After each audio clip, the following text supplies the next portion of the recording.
All right, you grasshoppers. Our favorite Monday afternoon guest is back again. Oh, he's the only Monday afternoon guest. That's what it is. That's right. How you doing, Bob? Good to see you. Good. How you doing? Good. Excellent. Can you please go through your rank and everything one more time so everybody realizes who you are and how you served our country? Yeah, sure. So I served in the U.S. Navy for 26 years. I was a special operations officer. I started out as a Navy diver, enlisted at the age of 18, and retired as a explosive ordnance disposal officer, or what's called EOD. So served on several special operations teams, SEAL teams, and Army Special Forces teams, Green Beret teams, ODAs, etc. Very cool. Very cool. Yeah. Very cool. And you get the distinction of having the coolest picture in your office there too. You in your uniform and everything. I got a picture behind you and I together, and that picture in the background, right, where you got the full beard going a little bit. That's cool. So obviously we're really honored to have you on. I think we're going to try to make this a weekly event. Bob's got his leadership program that he's got going. RobertPizzini.com.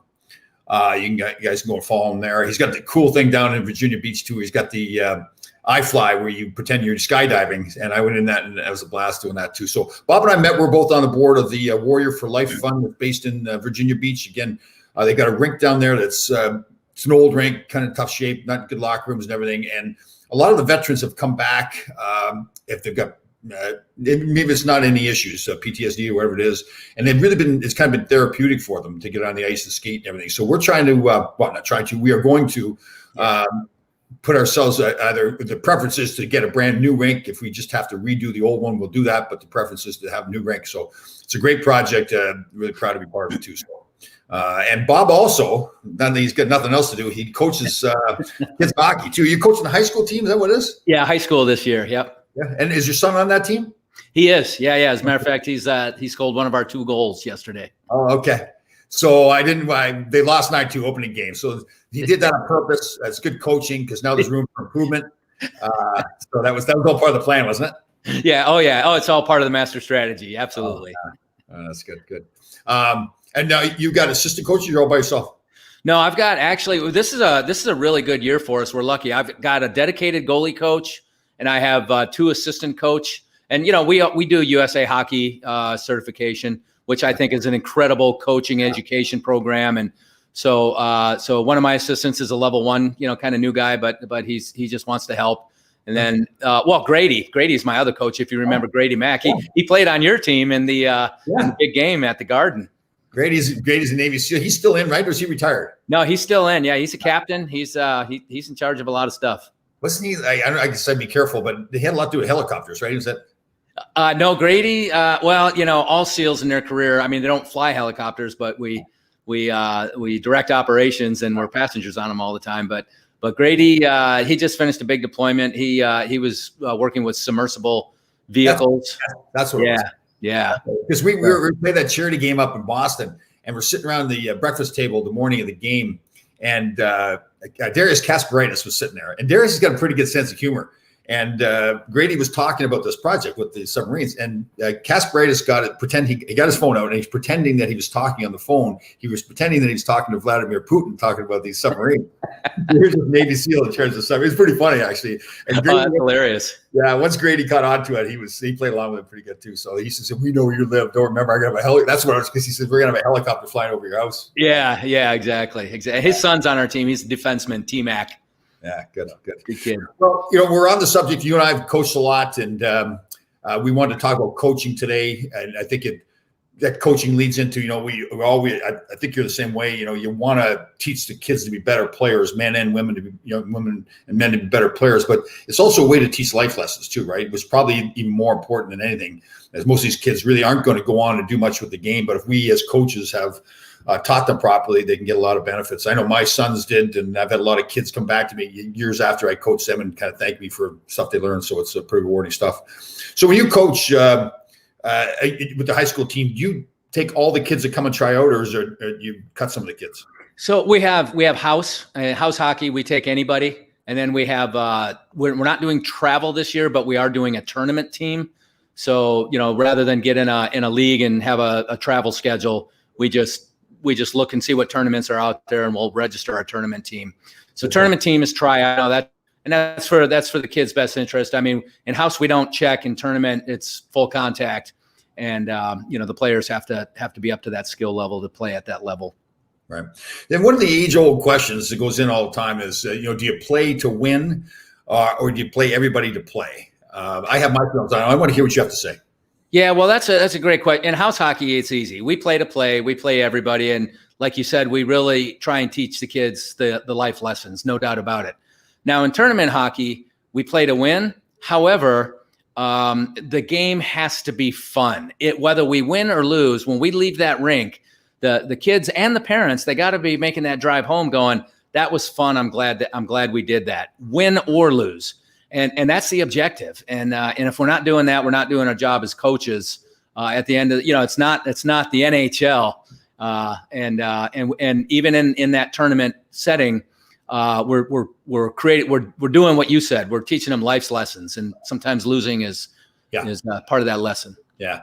I believe totally. Like I think to me the concept is you want to play to win, but it's the process that goes into winning that's really important, right? I mean, if you want to win the championship at the end of the year, you want to get each player on that team better than he was at the start of the year. By the time the end of the year comes around, now you've got a better team. If you've got 12 forwards and you're only playing your top 6 forwards all the time because you want to win that one particular game, your team isn't getting stronger because your bottom 6 forwards aren't getting any of those opportunities. So it's working those guys in, right?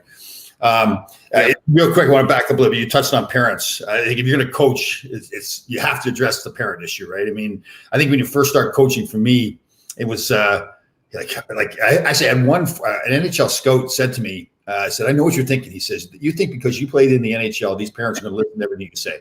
And I said, well, yeah, of course. I'm Tom Leba. They're going to listen to everything. He started laughing at me. He said, well, we come back in a couple of years. I saw him again in a couple of years. He's laughing at me. He says, so what happened? I said, they didn't listen to a darn word I said. I think it's one of those things you have to prepare yourself. And it's an important part of it that you got to set rules for the parents as well, that their expectations, communication, how much you're going to do that and everything. And I think it's really important to remember that the parents love their kids, right? And their focus is their kids. It's not like they're trying to hurt the other kids, but their focus is, and that's what it should be. They're supposed to, but it's that back and forth, right? How do you handle parents when you're coaching? So beginning of the year, I have a parents meeting. USA Hockey's got a great kind of template for a parents meeting, clearly laying out the expectations. But I lay it out. I'm the coach, and I'll coach these kids in practice, and I'll coach them in the games. And it's best if parents don't take over the coaching on the drive home. And it's got to be a positive experience, even when we lose. Or if there's an injury or if something didn't go well, it still overall needs to be a positive experience. And parents they play the pivotal role in that. Yeah. And, when they're driving, I remember at Mites and Squirts, right? We let them go down and just shoot pucks in an empty net. Cause as soon as they do that, they look over their shoulder and they go, Mom, Dad, did you see that? Yeah. And when they drive home from that practice, Mom says, oh, I saw when you did that. That was awesome. And it's just a positive experience for everybody. Right. And now when you get to the high school level, it's a little different, but the philosophy is the same. Those kids got to grow. They have to develop. The parents need to see that growth and development. And they notice it in ways off the ice. We deal with maturity issues sometimes. And you just go straight to the parents and say, hey, your kid's got great hockey skills, but he's not a good teammate on the bench. Can you work with us on that? Or, things of that nature. But I've encountered those parents that are difficult. And for the most part, if you set it up right to begin with, they work with you. Right.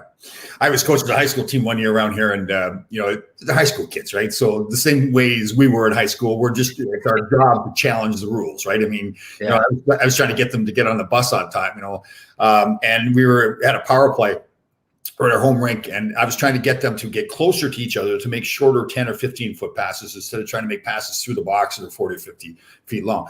So I'm trying to get them to get close, and we practiced it. They're starting to do it in the game. And this one dad yells out from up the stands, he says, spread out. So Chris, his son admires his father. So they're just spreading out all the place. And I thought to myself, that dad's a real jerk. And I thought, you know what? It's me more that made the mistake because I didn't communicate with the parents enough to let them know what we're trying to do, right? And I think that goes to what you're saying. Like some coaches don't even want to talk to parents. And I think that sets up more problems, right? It's got to be, to me, okay, I'm the coach. If you want to come and ask me a question, I'll answer your question for you, but then we aren't going to have a back and forth. So I'll give you the answer and I'll explain to you what's going on. Do you think that's the right way to do it? Oh, it is for sure. And now you can do group text or you can do email. I send out at least one email every week. I try not to write a novel. I just try and make 2 or 3 bullet points that the parents are going to see. And I say, hey, please discuss this with your player. I share the practice plan with them.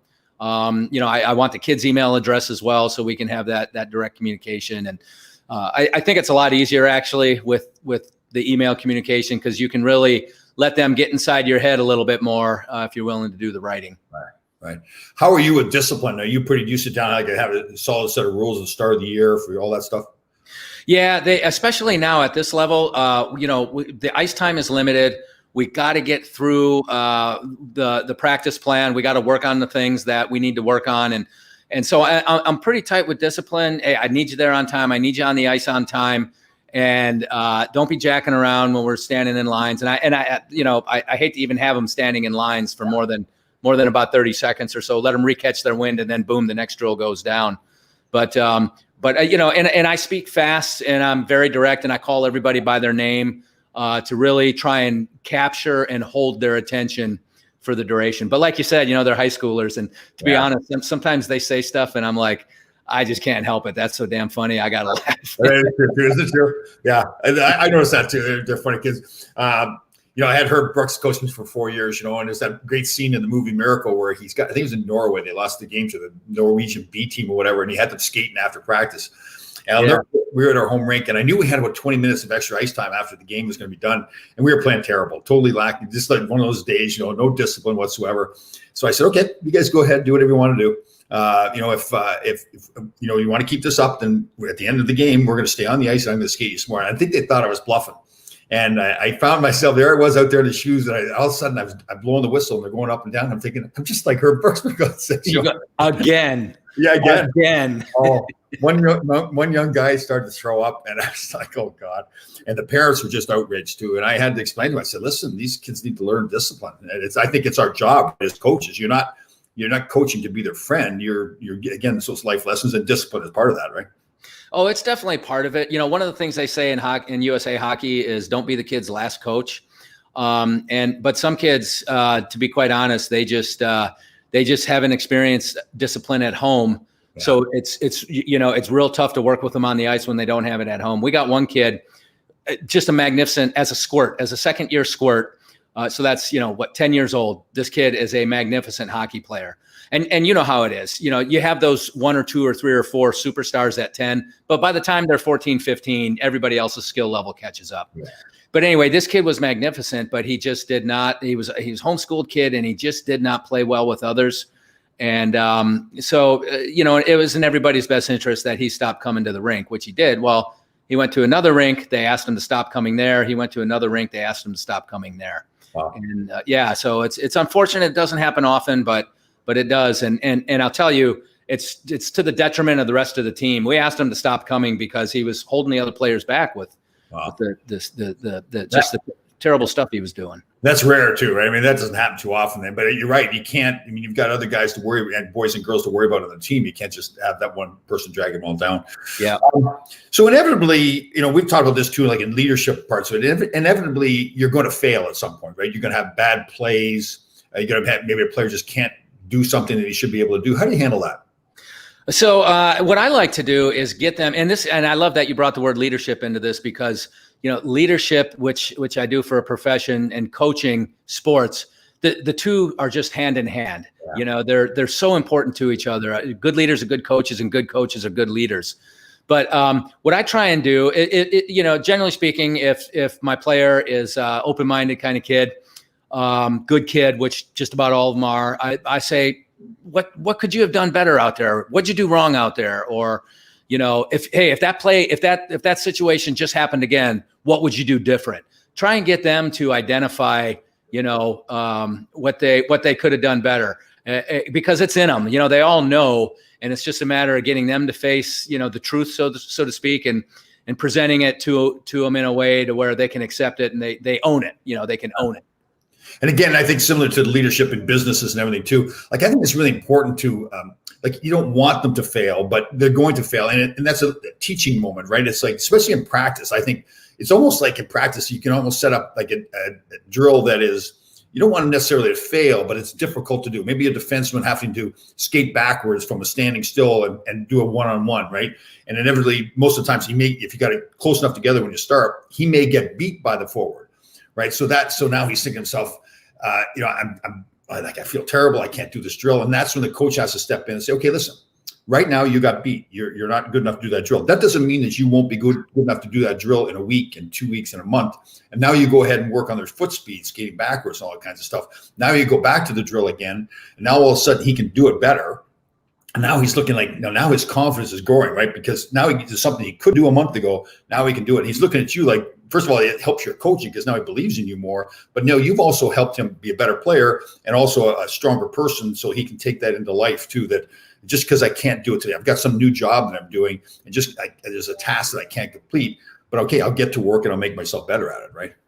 Yeah, that's the gains, right? So they got to see the gains. They got to see the improvement. Especially again, you get to squirt peewee level where the parents are really paying attention as well. They're looking for those gains. Yeah. And when the kids gain a skill, when they can make a shot that they couldn't make 2 weeks earlier, when they can do a crossover, a cross under that they couldn't do 2 weeks earlier, they feel great about themselves. You see the smile hit their face, and you literally see their energy levels go up on the ice. I've seen it with just about, I've been with these kids for a long time, and I've seen it with just about all these kids. They hit the gain, smile hits their face, they're energized, they're excited, and they're like, okay, I want to do it again. I want to do it again. Right.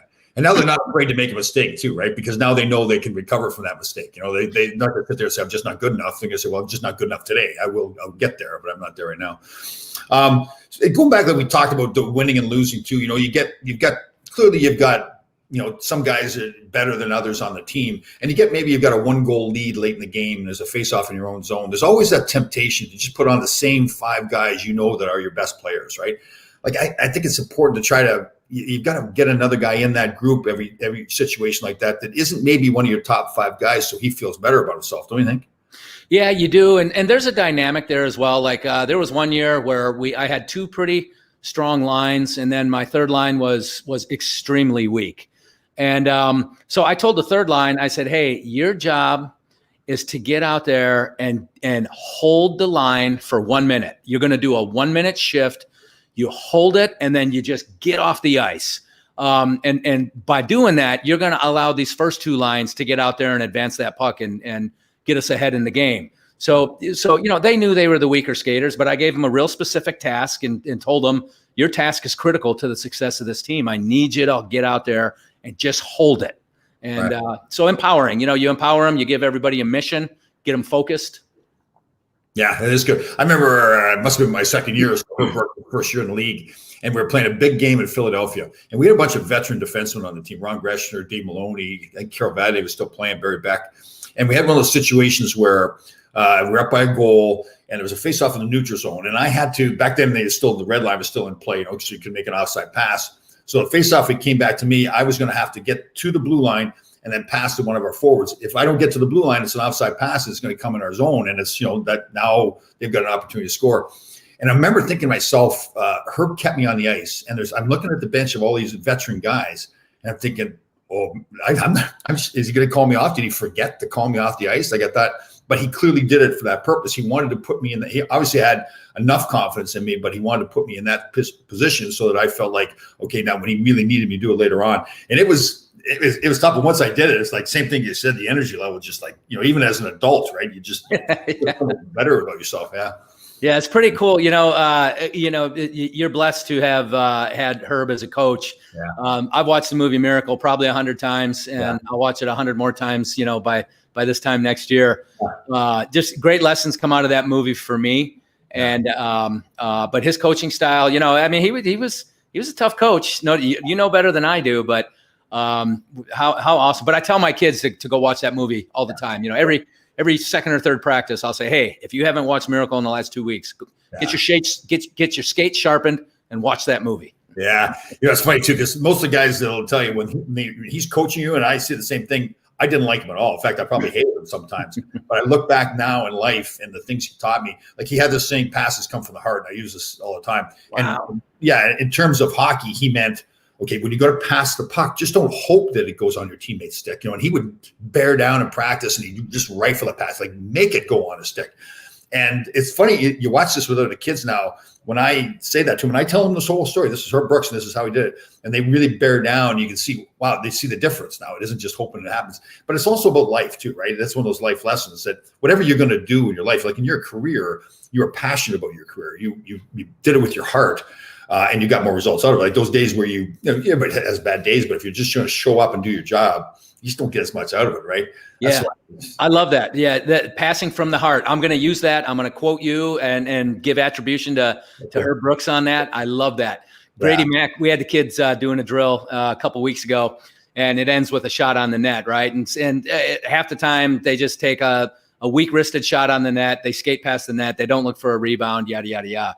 And Grady Mack saw what was going on and, SEAL captain, right? Yeah. He's like, hey, everybody come over here right now.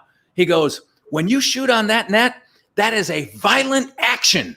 And I want to see violence in those shots, and counterterrorism and all that. We talk about violence of action. Yeah. That's funny. Imagine being coached by a military guy like yourself, Navy SEALs, and all these kind of guys, right? I mean, but it's a big part of it, right? It's that mentality that if you're going to do it, you do it all the way out. If I'm on a mission, I need to complete my mission. And that's a lot of with hockey. It's that fine line, right? You want them to have fun, but I think they end up having more fun because now they're better at what they're doing and they feel better about themselves. So they do have more fun, right? Oh, yeah. And they got to be there for each other. They got to really understand what being on a team means. Yeah. And, not hogging the puck or trying to go end to end or bitching at each other for, I was wide open. Why didn't you pass it to me? You got to get them talking to each other as teammates. And what a difference when they do that. It's unbelievable. Yeah. Do you find yourself leaning back on your years in the military and the things you learned there when you're coaching? All the time, every single time. Again, I like discipline. We got stuff to do in 50 minutes and we're going to get through it all and we're going to do it as a team. So I definitely reflect on that. The other thing is, what I think I do maybe a little bit more than other coaches is I really plan. I really lay out a practice plan. I communicate it to all the assistant coaches. I think I said earlier, I send that practice plan to the parents in my email and I say, share this with your kids. So when they get on the ice, they have an expectation and we can be a little more efficient with our time and get through it. So I do that. That's my military perspective. And then from my, I don't know if it's NHL or what, but coaches, when it's game time, coaches walk across the ice. Yeah. And I'm surprised how many coaches in youth league don't do that. And but I always walk across the ice. That's just that's cool. I can definitely see you being organized too. I'll tell you, I think that's a huge thing. And I know coaches here have to work, they have other jobs and all that kind of stuff. But man, being organized like that. So like when you go and I'll go back to Herb Brooks again. I remember so my rookie year in the league was Herb Brooks was the year after they'd won the Olympics, and now he'd gone over to Switzerland to coach. So my rookie year in the league, we had he didn't have a great regular season, but he had a good run in the playoffs. Got into the semifinals, ultimately lost to the Islanders. And then the Freddie Shero, who had been the coach, had got fired halfway through the year. So it was obvious some new coach was coming in, and now in comes Herb. Now usually when you have success like that, you stick with that lineup pretty much, maybe make a few changes. But Herb came in and it was a whole different team he wanted. That was a big, tough team. He wanted a faster team and everything. But I'll never forget, and ring a bell there when you talk about being ready and prepared and the way you speak to the kids and everything. He walked in the room and he was totally prepared. And the way he spoke, he was totally confident in himself. He had the whole season's practice schedule all laid out, the days off and all that kinds of stuff. He was so confident in himself and so prepared that when he left the room, we're just like, okay, I guess that's it. Herb's coach. It wasn't anybody saying what the heck's going on here? We just went to the semifinals last year. We were like, no, Herb's got this. So I think, that preparation and that, the way you speak to the kids, right? This is the way we're doing it. It is a dictatorship. This is not a democracy. I'm not asking for everybody's opinion. I am the coach. This is the direction we're going in. I think that to the kids then, there's less doubt, right? It's almost like, okay, we believe in this guy. No, for sure. There is less doubt. I'll ask for input when it's appropriate. Voice versus vote, right? One of the very important tool in leadership, generally speaking. But hey, what do you guys think about this? What do you think about that? But at the end of the day, I'm making the decision on what we're going to do next. That's And, cool. Voice versus vote. I like that. That's yeah. That's part of my that's part of what I discuss in Elevate Your Leadership. So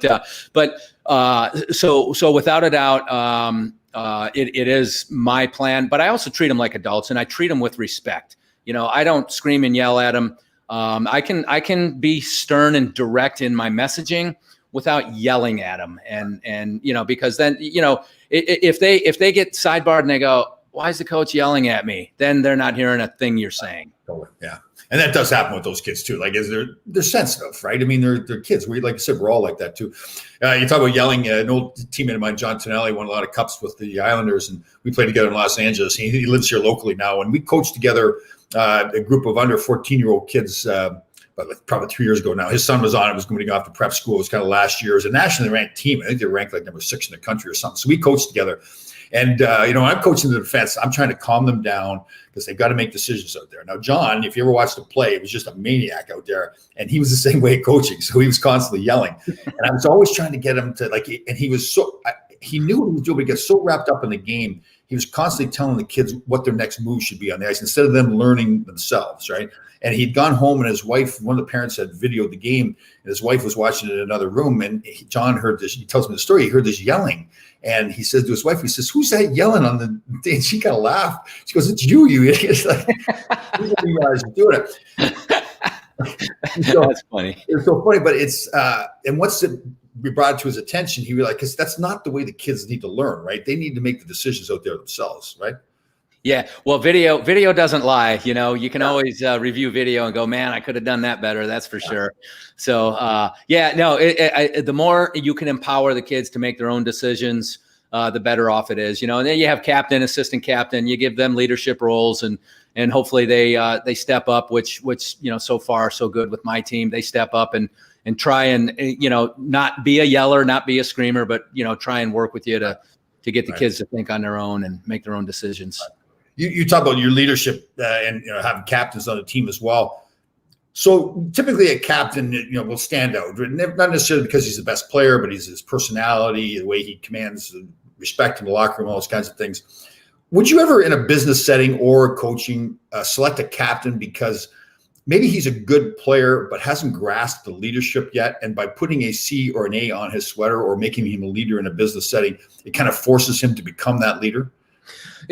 There's probably a place for that, but that you have to be very deliberate and conscious of the fact that, hey, I'm putting this person in a position they're not ready for, but I'm doing it because I know they can develop to that level, and this is the tool I'm going to use to develop them to that level. Right. But to do it otherwise could do a lot of damage. If you take a kid who's not a natural leader and a communicator and motivating the rest of the team, and you put a C or an A on his jersey, that's just going to create more problems. So the rest of the team is looking at him like, what the heck you doing, coach? This guy doesn't. Yeah. But I'm not looking at the best skater or the best stick handler. I'm looking at the best communicator. I'm looking at the best attitude. I'm looking at for knowledge of the game. Their skill set might not match their knowledge, but they got that knowledge. That's what I'm looking for. Yeah, and you don't want the rest of the team looking and doubting that decision, right? They got to say, okay, that makes sense, right? That kid really deserves to be a captain. And I think that's the same thing in the office place too, in the work setting. Oh, there's no doubt about it. And when people know when you didn't do it the right way, you get feedback in various forms. And I used to tell the story about the guy who fills the Coke machine on a Navy ship, like an aircraft carrier. We have awards in the military, and a common award is what's called a Navy Achievement Medal, and it's for going above and beyond and doing your job, in this above and beyond fashion.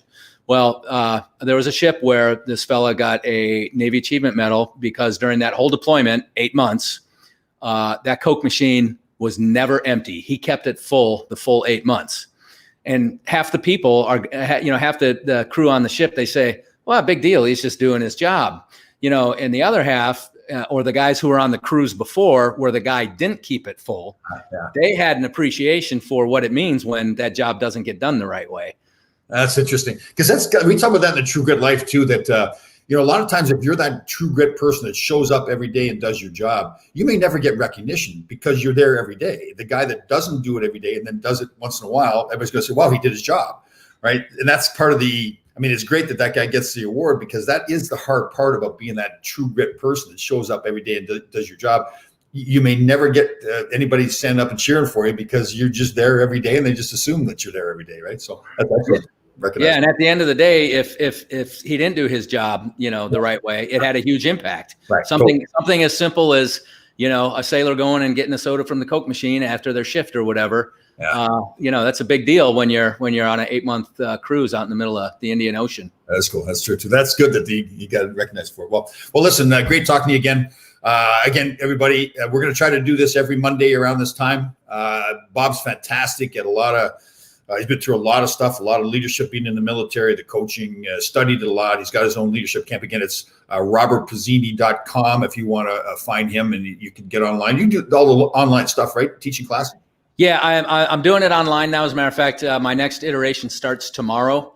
It's basically I do Tuesday, Wednesday, Thursday. It's 2 hours a day, 10 a.m. to noon, 6 hours of facilitated discussion. And we get some pretty influential people that participate. Then they're just great discussions. These are people sharing their experience and their knowledge. It's pretty incredible. And I'm jumping on with you tomorrow morning. So yeah. That's awesome. Yeah, you're going to bring a lot. I need you to register. I need you to get registered. Oh, that's great. I got to do that. I'll do that after we get done. Okay. Again, robertpizzini.com in case anybody's interested. And again, I can't stress enough. Bob's one of those guys that we didn't know each other very well. Didn't know each other at all, really. I remember we sat down at the first meeting at your place there with the iFly, and you start speaking, and I go, wow, this guy's, he's got his act together. Like you speak in a very powerful way. You know what you're talking about. So it's well worth your while paying attention to what Bob's talking about. So appreciate that, Tom. My pleasure. All right, guys. We'll see you next Monday for sure, and I'll see you tomorrow morning. Hey, that sounds great. Thanks a lot. Good chatting with you. Bye. See ya.